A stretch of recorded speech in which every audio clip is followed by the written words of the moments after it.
Podemos? Então, hoje, dia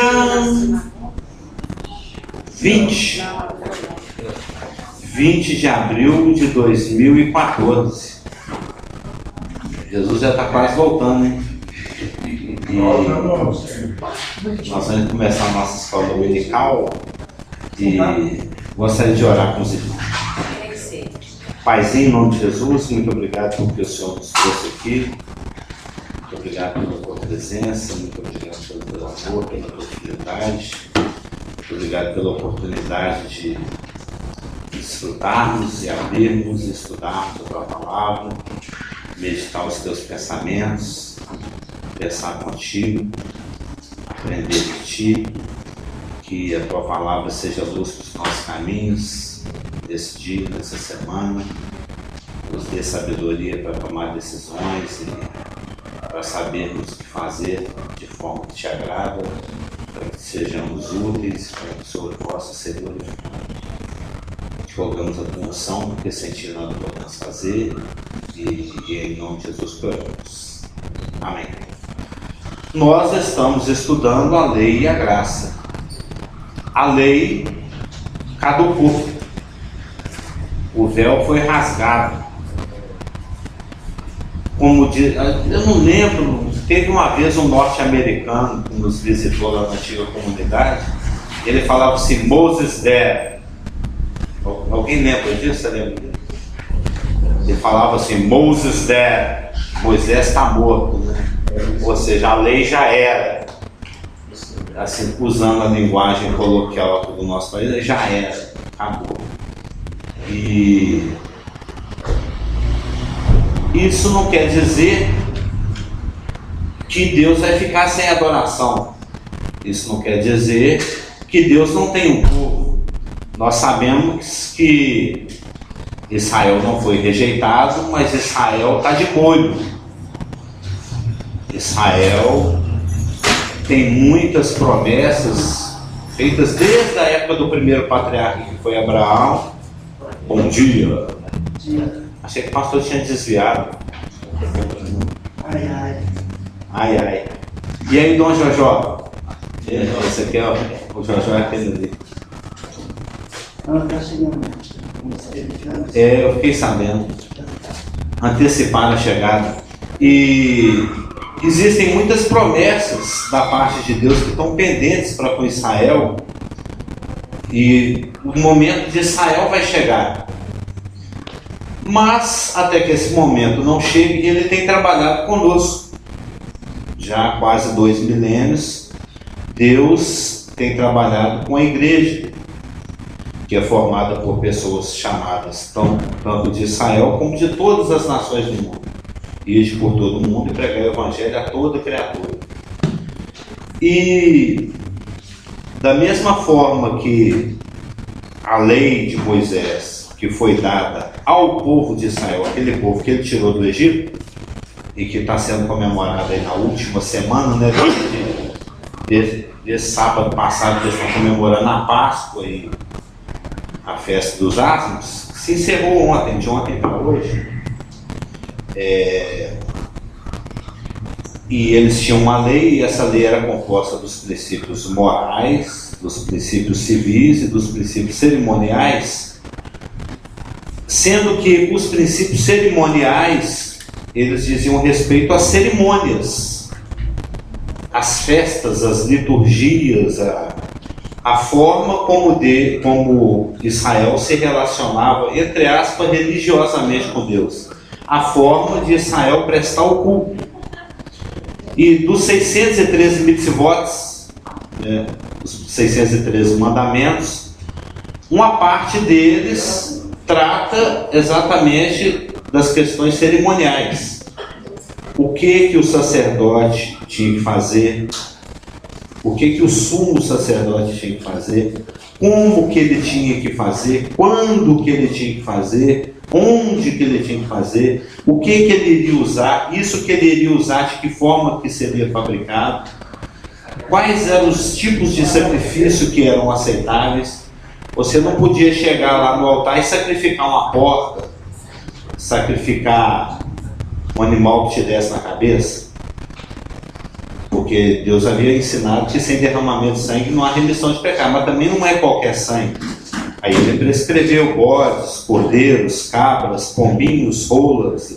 Então tudo isso é especificado na lei cerimonial.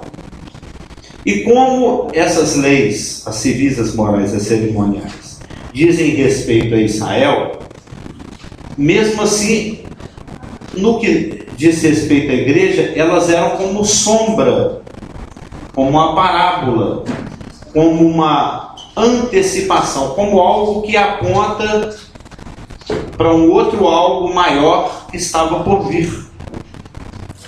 Quando Jesus Cristo morreu e ressuscitou, ele trouxe juntamente consigo na sua ressurreição uma nova vida. Ele abriu um leque de possibilidades maiores do que as que existiam na velha aliança, na aliança que caducou. E se o sacerdócio que era ministrado, oficializado na velha aliança, só poderia ser pelos descendentes de Jacó, chamado Levi, os levitas, o quarto filho de Jacó, uma pessoa da tribo de Zebulon não podia ser sacerdote. Um israelita da tribo de Ruben não podia ser sacerdote. Porque Deus mesmo, quando tirou o povo do Egito e levou através do deserto para conduzir para a terra prometida, ele falou: olha, separa Arão para mim. Quando você entrar na terra, eu vou dividir a terra, cada um vai ter a sua herança, mas Arão, eu quero que você separe ele para mim. Ele vai ser o meu ministro. É ele que vai intermediar a favor de si mesmo e dos filhos de Israel. Isso está no livro de Hebreus que a gente vai entrar. Aliás, está nos livros lá da Torá, o Êxodo, o Levítico, etc. E que é repetido e explicado no livro de Hebreus, que a gente vai dar uma olhada mais cedo ou mais tarde. E esse sacerdócio levítico, ele passou, ele caducou, porque ele ministrava lá no templo. E se o templo teve o seu véu rasgado, e Deus com isso quis dizer que agora o caminho está livre para qualquer um, não apenas para os levitas, em favor de Israel, se o serviço do templo caducou, o levita ficou sem o que fazer. Ele não tem mais o que ministrar. Porque Deus estava querendo dar a entender com o rasgar do véu e com a ressurreição de Cristo, que um novo sacerdócio estava sendo inaugurado. Nós lemos aqui em Apocalipse 1,6, 2 Pedro ou 1 Pedro 1,9, que a igreja agora é um sacerdócio real. Ele nos constituiu reino e sacerdotes. É através da igreja agora que Deus ministra. Ele não ministra mais através de Israel. Ele fazia assim na velha aliança. E vai fazer de novo no milênio. No milênio, na realidade, ele vai usar tanto Israel como a igreja. Mas nesse momento, como eu falei, Israel está de molho. Israel está com calo. Israel está com véu. Eles leem, mas não entendem. E nós fazemos parte de um ministério sacerdotal que é muito superior. Esse é o assunto de Hebreus. O nosso sacerdócio é um sacerdócio que foi inaugurado por Jesus Cristo com a sua ressurreição, que é o sacerdócio segundo a ordem da justiça, de Melquisedeque. Porque o meu rei é justo, o meu rei é justiça. E essa pessoa, nós vamos ver também, o Melquisedeque, que existiu lá na época de Abraão, há 4.000 anos atrás, é uma pessoa que os teólogos consideram assim, meio enigmática.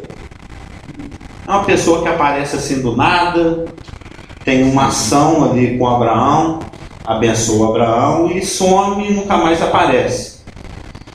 O próprio livro de Hebreus fala que ele é uma pessoa sem genealogia, porque quando a gente tem mais intimidade e conhecimento do Velho Testamento, a gente vê que toda pessoa é apresentada.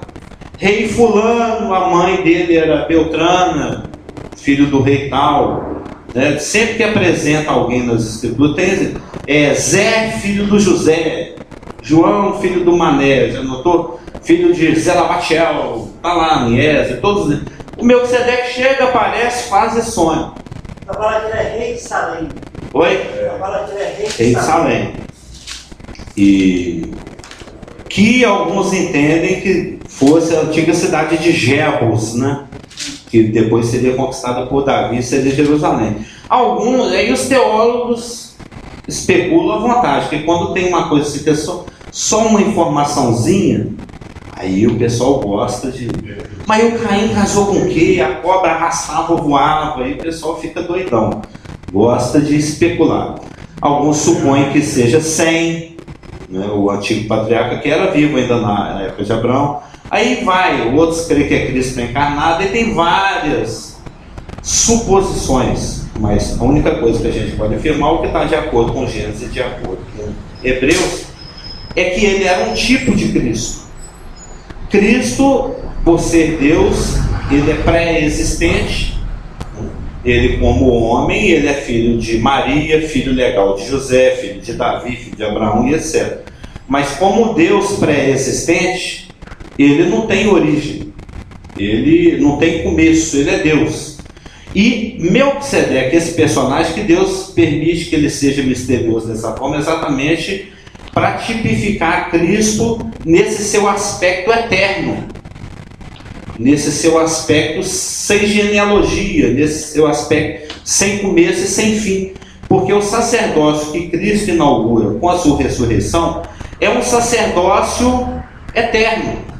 A Bíblia fala isso umas 8 vezes em Hebreus. É um sacerdócio que vai funcionar para o resto da eternidade.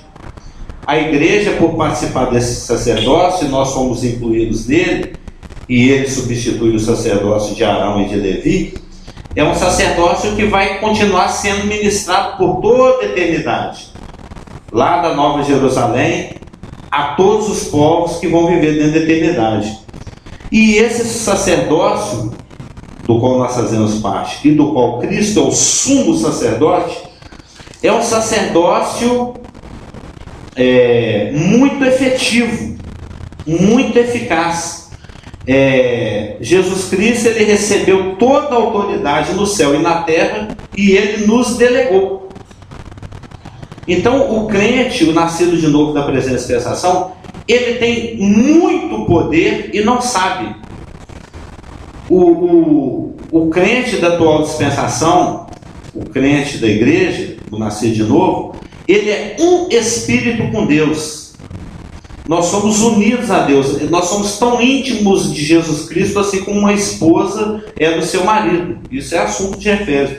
Então nosso grau de união e de autoridade com Cristo é tão grande que Satanás treme. O nosso antigo presbítero falava que a terra move os céus. O crente tem a capacidade de falar e fazer coisas que o inferno não consegue resistir. E o inferno manda no planeta nesse momento. O Obama não consegue resistir ao inferno. O Papa não consegue resistir ao inferno. A Dilma não consegue resistir. Todos eles são marionetes do inferno.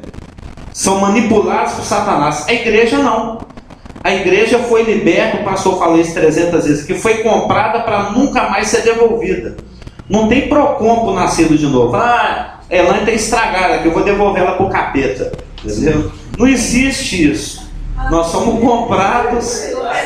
Né? Às vezes Jesus comprou a Elaine com o sangue dele. Comprou a Elaine com o sangue dele. Falei, mercadoria aqui, não está dizendo agora. Ô Satanás, pode ficar com ela de volta. Não quero mais não. Não existe isso. Você levantou porque você quer fazer um comentário. Você está só com dores nas pernas. Se eu não intervir, eu vou falando. E eu estou doido para tomar um copinho d'água. E Satanás sabe disso, do peso. Você quer tomar água? Você quer tomar água? Bom, é interessante, eu queria comentar 2 ou 3 coisas rapidinho. Enquanto estava, de fato, como você bem falou, Israel anda de molho. Está de molho. E é muito interessante também porque você falou um pouco a respeito de Jesus Cristo. E é interessante porque então, só passou um pensamento tipo assim, poxa, engraçado. A gente lembra muito da figura do Jesus Cristo pregado na cruz, o seu sangue sendo derramado.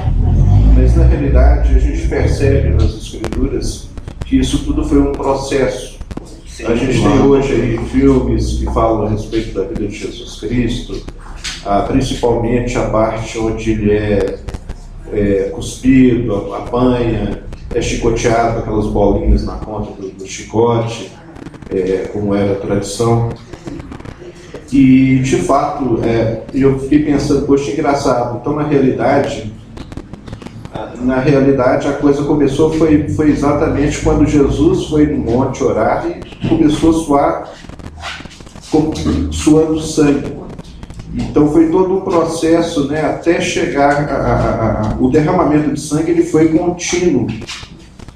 E foi não sei se posso dizer lentamente, até chegar ao ponto ápice, onde ele é rasgado com uma lança pelo soldado para comprovar a sua morte, e aí sai o sangue que era um com a água. romano.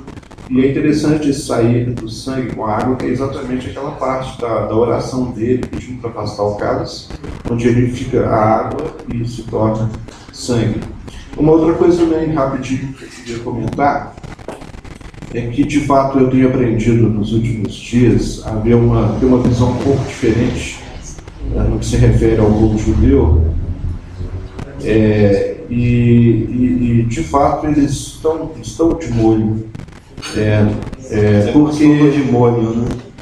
Porque eles vivem uma forma, pelas tradições, é evidente que eles têm a lei, eles têm as promessas, ele é um povo exclusivo e Deus falava diretamente com eles.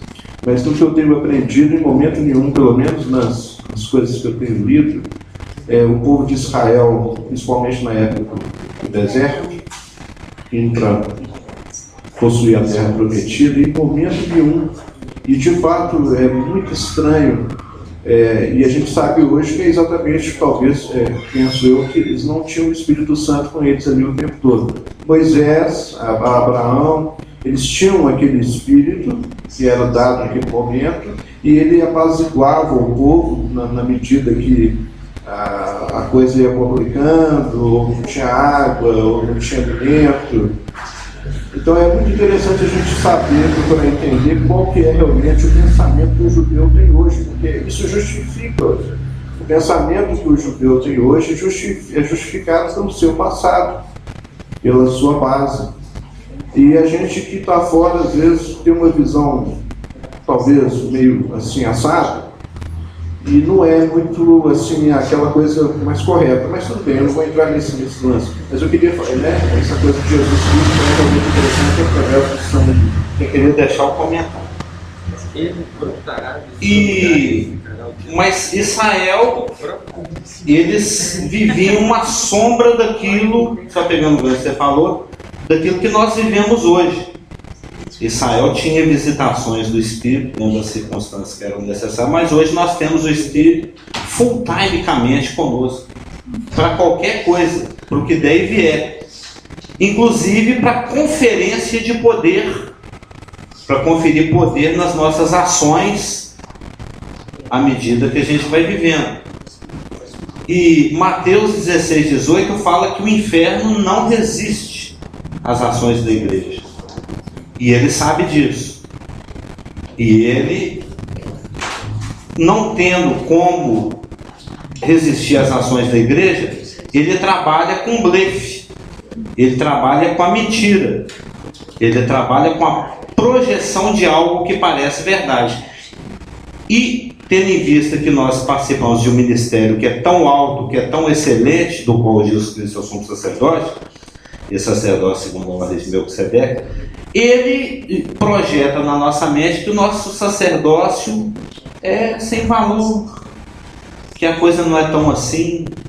Aí ele faz com que os nossos olhares fiquem mais presos com nosso problema, o calo, a esposa, a reclamação, o trabalho, aí a gente perde a visão e o foco das coisas que realmente são importantes, as coisas espirituais, as ações da igreja, o que Deus quer.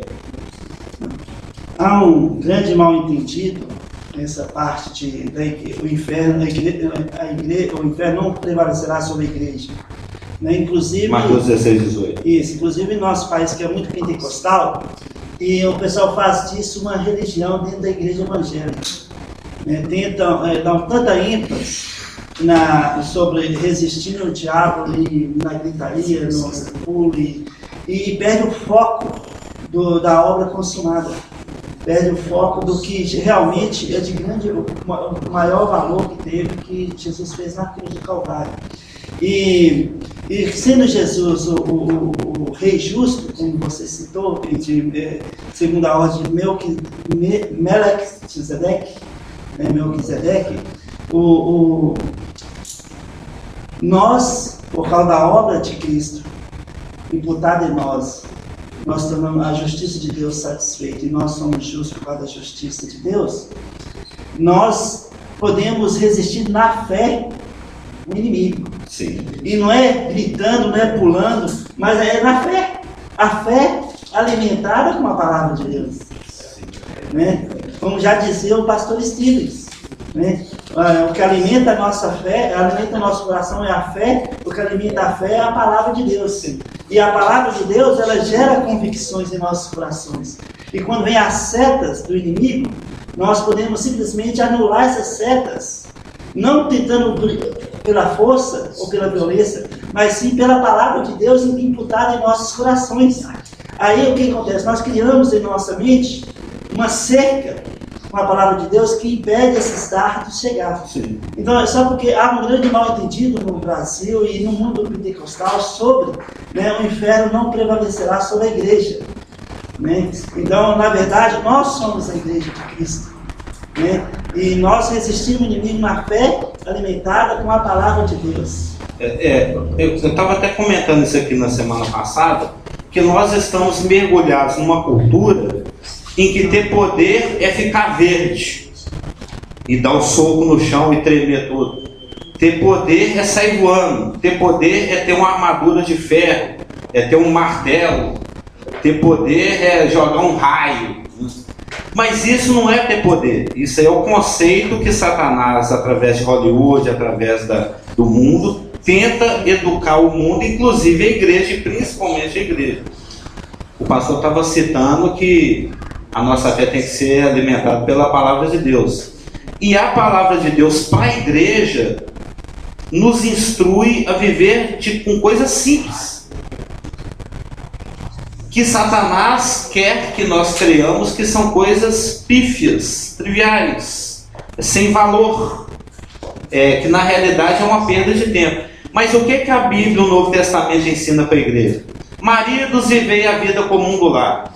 Você quer ver Cristo ser glorificado? Lava as vasilhas junto da sua mulher, troca a água do cachorro, varre a casa. Isso é viver pela palavra de Deus. Que a palavra de Deus fala: maridos, vivei a vida comum do lar. Você quer ver Deus glorificado e ter um galardão que vai durar toda a eternidade? Seu pai fala, você obedece. Porque a palavra fala: filhos, obedecei em tudo os vossos pais. Então, o nosso sacerdócio, o nosso ministério, que é hiper excelente, que é muito superior ao sacerdócio de Arão, ele nos traz mandamentos que dizem respeito ao nosso cotidiano, que dizem respeito a louvar, durante o culto levantar a mão, glorificar a Deus. E a gente quer coisa grande. A gente quer gritar Shazam e o mundo racha no meio. A gente quer ser o Brad Pitt, a Jolie com aquele vestido maravilhoso. E isso é Satanás. Deus, igual eu estava falando semana passada, Deus é um Deus que ele se liga a coisas simples. Os judeus esperavam aquele Jesus romano, um César, né, com a águia no ombro, capa vermelha, bonitão, né, bota, espada na mão. Ele chegou com uma roupinha simples, uma roupa do povo, montado num jumentinho, entrando em Jerusalém, se apresentando como rei, o pessoal nem conheceu. Esse aí não é o nosso rei. Nosso rei, ele é o rei dos reis, ele vai mandar nos Césares todos. Mas assim como nós, todas as gerações são educadas por Satanás a esperar o que é brilhante, o que é bonito, o que é radiante, o que é satânico. As coisas de Deus são simples. A gente vê Deus usando homens simples, boiadeiros, o eunuco que tirou Jeremias da cisterna, o pastor geral, uma pessoa humilde, né? Deus usa pessoas simples do cotidiano para fazerem coisas simples, coisas triviais.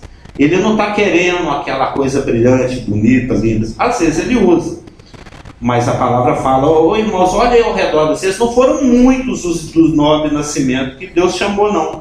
Ele chama também, mas não é a maioria. Isso, se não me engano, está em 1 Coríntios 1, 26 a 29. Eu amo essa parte sobre a primeira vinda de Jesus aqui. Né?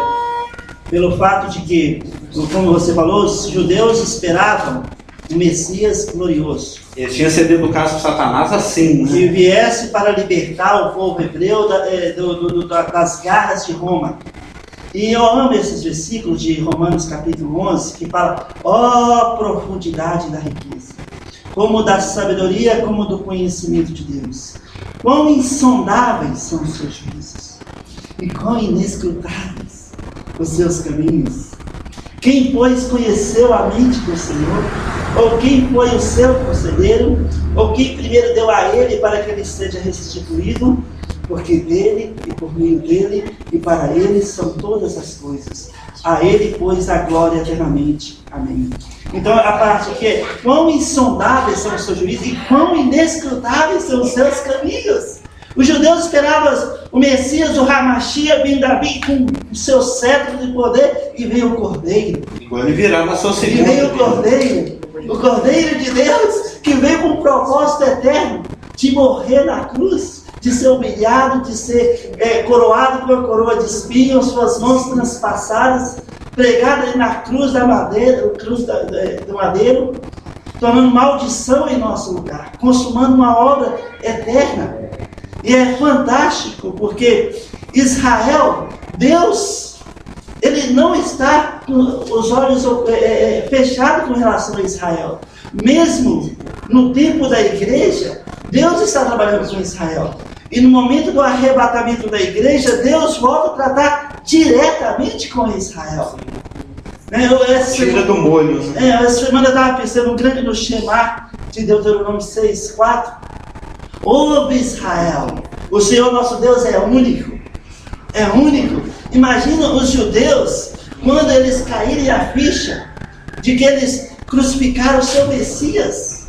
Aquele que eles esperavam vir com poder e veio como um cordeiro. E agora, na segunda volta, ali no final dos 7 anos da grande tribulação, ele voltando sim com o céu no seu poder, estabelecendo o reino. E os judeus, eles caindo a ficha, falam, opa! Porque Zacarias fala que eles olharão para aquele a quem eles transpassaram. E vão chorar muito. Não é isso? Eu amo essa passagem, que quão insondáveis são os caminhos do Senhor. Muitas vezes nós não entendemos todas essas coisas. Parece que o caminho está difícil, parece que está tão complicado, mas é o caminho de Deus. E assim como no primeiro evento de Jesus Cristo, era a vontade de Deus. Porque Deus tinha um plano para o mundo gentil também. E graças a Ele, pela sua graça, nós estamos aqui hoje vivendo nessa geração, aguardando o seu retorno. O que tanto Israel deveria ter aprendido, como nós estamos aprendendo no nosso dia a dia, é que todas as ações de Deus são frutos do amor dele. Mesmo aqueles que doem, que a gente não gosta. Essa situação do... Eu vou voltar lá no Velho Testamento, porque é muito interessante essa questão do Espírito Santo. Voltando naquela fala de que eu falo a princípio, de que eles hoje se baseiam no passado, porque é o ponto de referência da maneira como Deus lidou com eles nas várias circunstâncias. É interessante a gente observar, por exemplo, Josué, filho de Nun, e outros mais. Mas Josué é filho de Nun. De Nun. Não. É Nun. E é muito interessante isso, porque a gente pensa hoje, vamos julgar para hoje. Hoje nós temos o Espírito Santo que habita em nós constantemente. Permanentemente, essa é a palavra. Mas antigamente, a gente podia pensar também assim, poxa, mas como é que Deus exige que seu povo lhe obedeça, sendo que, no caso, o patriarca é que tinha o Espírito, no caso, estou falando nesse caso específico de Abraão, que era o guia do seu povo. Abraão e seu irmão, o irmão dele, todo mundo conhece. Ele tinha vários. Não, aquele que falava para ele. Moisés. Não, então estou confundindo Moisés. Abraão. Então, no caso de Abraão, por exemplo, ele era o porta-voz de Deus. Ele ia lá no monte, voltava com o rosto transfigurado, brilhante, parará. Então, ele tinha o Espírito. No decorrer... Não permanentemente. Não permanente. Tá. Mas o que parece é que Deus exigia que houvesse obediência. Então ele mandou... Israel sempre exigiu. Então, se ele está cumprindo dentro do viver dele as coisas que Deus tem mandado, você vai ali, vai fazer um buraquinho, vai fazer ali, vai fazer um jeitinho sensado, você vai ter uma recompensa. Porque no decorrer da história deles, eles não, em momento nenhum, quer dizer, eles viam que acontecia um milagre, era um milagre. Abrir o mar vermelho, fazer codornizes, cair do céu, maná, era um milagre, isso era incontestável. A aflição que esse povo passou nesses momentos, morrendo de fome, morrendo de sede, ele reclamando também. E eles não tinham o Espírito. Então, como é que Deus poderia, no caso do antigo, da antiga aliança, cobrar alguma coisa dos seus, sendo que eles não tinham o Espírito, que é o que nós temos hoje, nos começos do pecado, do juízo e da justiça. Tinha a lei. Não. Aí era uma coisa, mas não tinha o Espírito. De qualquer forma, o Espírito Santo não habitava. É porque a dispensação, a época que eles viviam, era outra. E a época que eles viviam tinha um outro propósito. E o propósito didático da lei era exatamente para que eles, como nação e representando a cada homem, percebessem que é impossível satisfazer a Deus, cumprir a lei, a parte de uma revelação, de uma manifestação, de uma intervenção de Deus. Então, o propósito da lei é que ela fosse cumprida, mas que ela não fosse cumprida. Deus apresentava a exigência, mas sabiam que eles não tinham uma capacidade. Porque o propósito da lei, já falei isso aqui umas 8 vezes, era pegar o judeu pela mão e levar até Cristo. Era um aio, era um condutor, era um pedagogo. Era alguém... A lei, o propósito maior da lei para Israel é para que Israel percebesse que não era capaz e clamasse por algo maior, e esse algo maior seria apresentado, como o pastor falou, o Cordeiro. Isso justifica o pensamento que eles têm hoje. Por isso que eu estou falando que o passado influencia o futuro. Sim. A visão deles hoje é essa, quer dizer, era um Deus como um outro qualquer para eles na época. Porque se ele não se manifestava de forma, eu falo constante no sentido não de fazer aí acontecer codornizes e outras coisas, mas eu falo na constância. Porque eles viam que era Deus, mas no momento ou outro esqueciam completamente. Então deviam pensar. Porque demonstra o engano do coração. Deviam pensar assim, não, isso é só um Deus igual outros lá do Egito, que a gente tinha acesso ao Egito. Era um Deus. E fica difícil até com relação a esse rasgar do véu, porque como eu estou falando, influencia toda. Um dos propósitos de Deus ao se revelar para Israel foi exatamente o que o pastor falou, o Shema, para mostrar que só Ele é Deus. Ela vai falar, mas Ele vai pular na frente. o principal, assim, não que eram outros deuses, mas o fato é que era uma profecia que estava cumprindo, né? Eles tinham olhos, não conseguiam ver. Ah, você fala já na época Já de era de Cristo. Jesus. Na época da lei, é o seguinte, como Israel ele teve muitas altos e baixos, dependia do seu rei, né? Seu rei buscava os princípios da palavra de Deus, né? A nação toda era promovida, senão a nação toda caía. Essa é uma promessa feita por Samuel, quando Israel pediu um rei, né? Lá em 1 Samuel, capítulo Você vai 7. pegar suas filhas para confeiteira. Exatamente. Mas é interessante que, naquela época, a questão era o coração endurecido mesmo. E nós devemos lembrar que Israel, na história, ficou um tempo sem a Tanakh, a palavra de Deus. É tanto que a Torá, o Pentateuco, porque é tanto que na época de Neemias foi achado uma Torá, e ela foi colocada, e o povo, quando ouviram a palavra de Deus, eles viram que eles estavam fazendo totalmente errado. E eles choraram e muito. Neemias, aquela passagem linda de Neemias capítulo 8, né?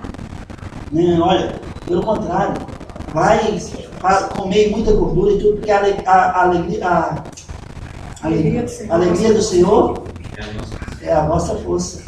Né? Então, a palavra de Deus, ela... Quase tomando o microfone. Na época, então, Israel ficou sem a palavra de Deus por um tempo, apesar de que eles tinham de pais para filhos iam passando, as festas, como as festas eram um tipo de ensinamento para os filhos. Não sei.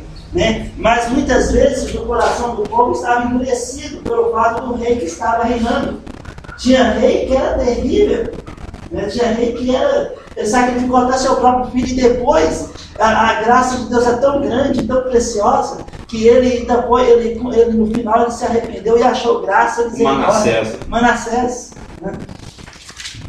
Duas coisas que eu queria comentar é o seguinte. Primeiro, que para eles não era um Deus a mais, um Deus qualquer, porque eles tinham testemunhado a saída do Egito, eles tinham visto tudo o Shema, que aconteceu.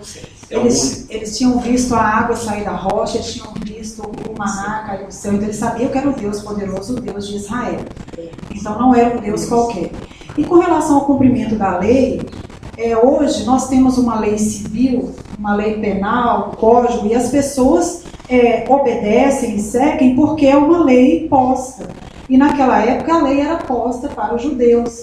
Então, muitas vezes, sem o entendimento, sem a iluminação do Espírito Santo, igual hoje na nossa sociedade, muita gente não tem iluminação do Espírito Santo, mas tem a consciência do certo e do errado, e é motivado pela lei a cumprir.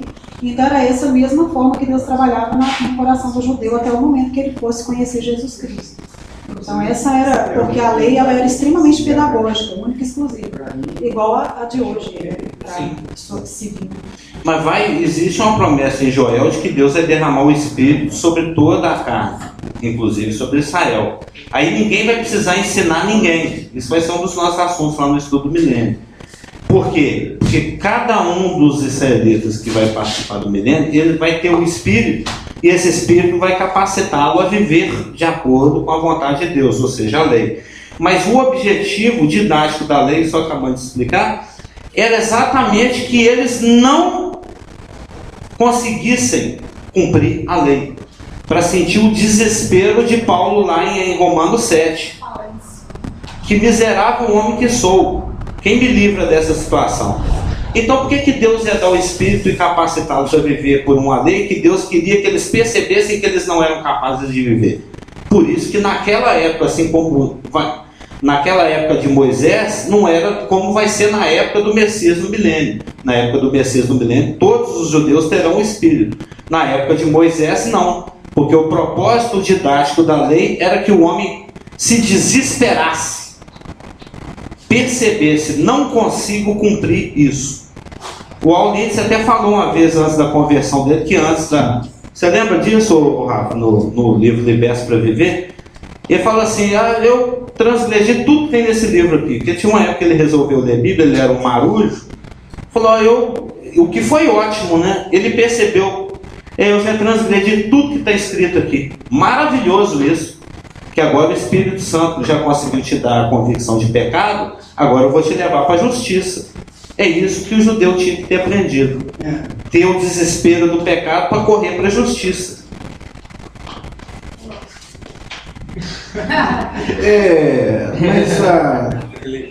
Desculpe o não entendimento total disso. Minha cabeça anda embaralhada. É muita informação. Mas não poderia se pensar que, de fato, mesmo que fosse por um segundo, porque de todo é o Espírito Santo que, se a gente for fazer um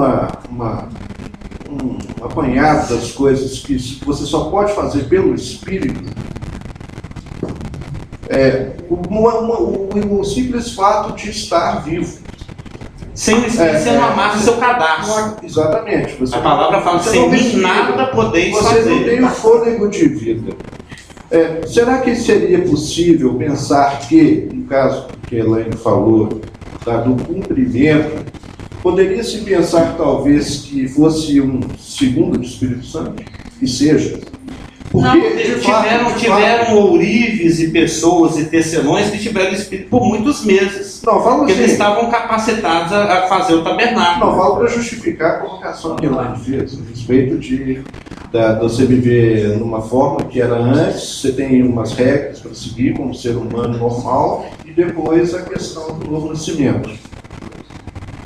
É isso que eu quero entender um pouco mais amplamente. Porque mesmo para ele viver na lei humana, sem Deus, ele precisa ter o Espírito para dar esses toques nele, senão ele não obedece. A mãe fala e ele não obedece. Anda descalço. O Espírito dá o toque através da palavra revelada.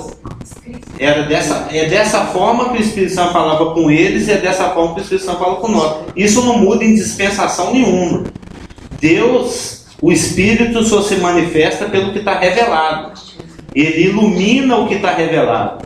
Entendeu? Ele acabou de falar, a nossa fé é alimentada pela palavra, e a palavra é iluminada pelo Espírito. Ele tinha que não matar, porque o Espírito Santo iluminava aquele pedacinho da Torá que fala, não matarás. E com isso ajudava a consciência também. Não, é interessante, porque no Velho Testamento, como foi bem dito, o Espírito Santo ele trabalhava com épocas, ele vinha por um tempo, circunstancialmente. E ele sempre usou a própria palavra de Deus. Né? E, por exemplo, nós falamos que por isso é importante ter uma vida devocional hoje, nós fazemos parte do corpo de Cristo, porque se nós não alimentamos a nossa fé com a palavra de Deus, o Espírito Santo vai ficar sem argumento, fundamento para usar as nossas vidas. Mas só concluindo o pensamento dele. Mas como você estava falando sobre a lei, né, o povo hebreu... A lei e a graça, o nosso estudo. O povo hebreu em Êxodo 19:8, quando foi dada a lei, eles prometeram cumprir de maneira completa. Nós vamos cumprir. Pode cruzar com a marca o gol, né? Misericórdia. Né? Aí o que acontece? Então Deus falou, ok, você vai cumprir 603 ordenanças. Para mostrar que o homem era impossível cumprir a lei. Sim. E como você falou, tudo direcionava para o Messias de Israel. E Jesus disse, em Mateus 5,17, eu não vim revogar a lei, eu vim cumprir. E por isso Romanos 10,4 fala, porque o fim da lei é Cristo para a justiça de todos que crê. Então nós, no momento que nascemos de novo, fomos selados pelo Espírito Santo.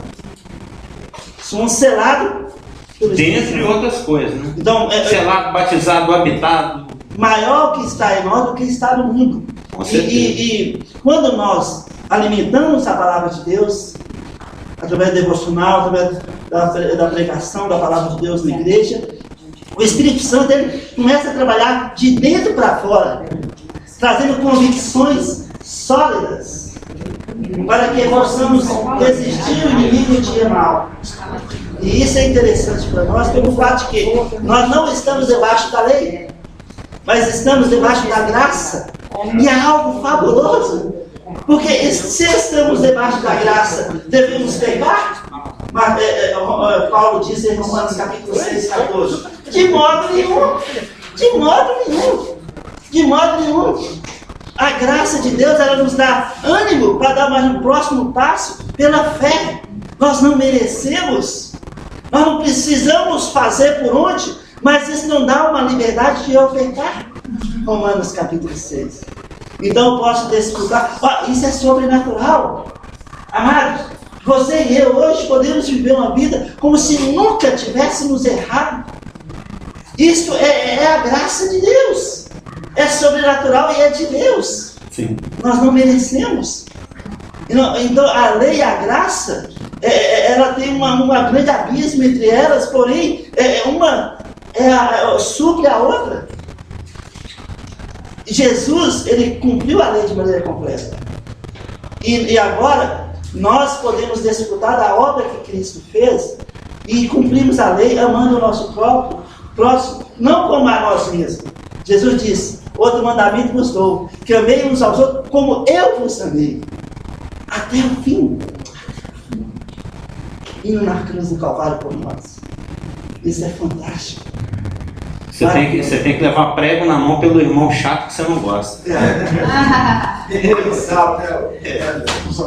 E eu até penso que, isso meditando outro dia, que tudo que acontece desde a queda de Lúcifer, tudo que acontece na história do universo, na história do mundo, todas as guerras, todos os pecados, todas as mortes, o que aconteceu com Jó, o que acontece com a gente, o que acontece em todas as épocas, eu creio que foi permitido por Deus para que toda a criação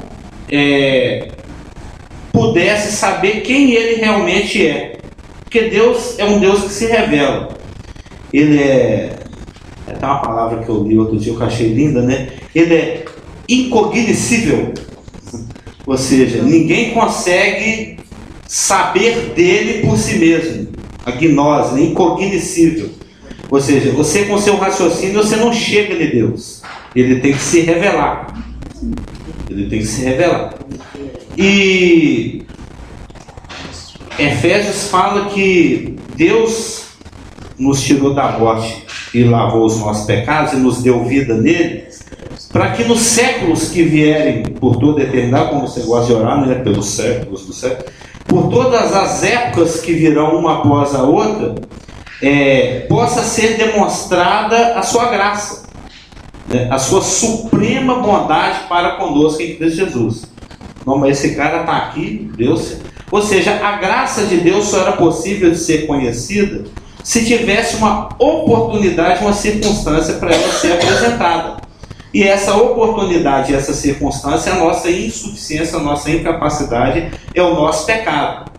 Então, voltando ao raciocínio, isso é um pensamento, não é uma meditação. Lúcifer, aquele querubim pretensioso, ele foi muito bem qualificado, muito bem dotado, né? Ele nasceu literalmente em berço de ouro. Tinha bandinha tocando, viu aquela charanga que fica na porta das lojas, do supermercado, convocando para comprar porque o preço está baixo. Tinha uma charanga, né? uma banda tocando. Ele nasceu no meio de luzes, ele nasceu muito belo, muito capacitado, muito sábio, e ele julgou que isso era suficiente para exigir adoração. Ele julgou que só essas qualificações externas eram suficientes para que ele fosse reverenciado e para que ele fosse tido como alguém digno e capaz de liderar e de ser adorado. Aí Deus, na sua soberania e sabedoria, ele permitiu que as coisas fossem se desdobrando.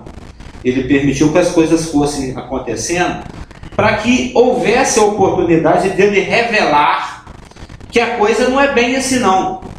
Que o exterior, ainda que seja interessante, ele não é suficiente.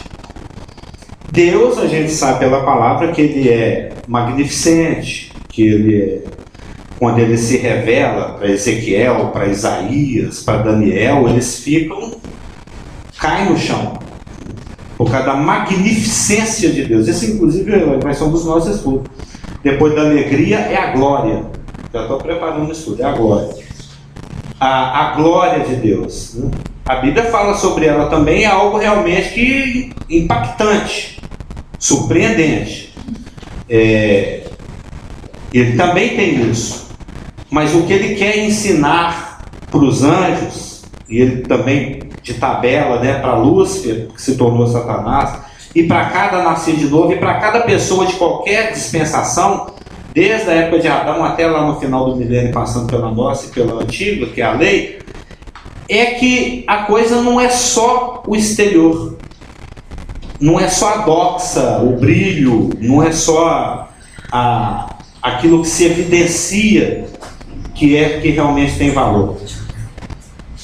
As circunstâncias que ele permitiu de pecado e o plano de redenção que vem se desdobrando também serve com o propósito para que as criaturas percebam que ainda que Deus seja um Deus tão magnificente, tão grandioso, tão brilhante, tão belo e tudo aquilo que a palavra revela, Ele também é um Deus que transige, é um Deus que desce na sua situação. Nós lemos alguns versículos a respeito disso. Assim diz o alto, o sublime, né, aquele cujo nome é santo, está lá na eternidade, brilhante, linda, maravilhosa. Mas ele também vem aqui e põe a mão no ombro do quebrantado, do contrito. Isaías 40 fala que ele é aquele Deus poderoso, que as nações é um pingo de água no balde, que nada é grande o suficiente perto dele. Mas ele pega, eu já falei isso aqui umas 20 vezes, é porque eu gosto da passagem. Mas ele pega o cordeirinho pequenininho no colo.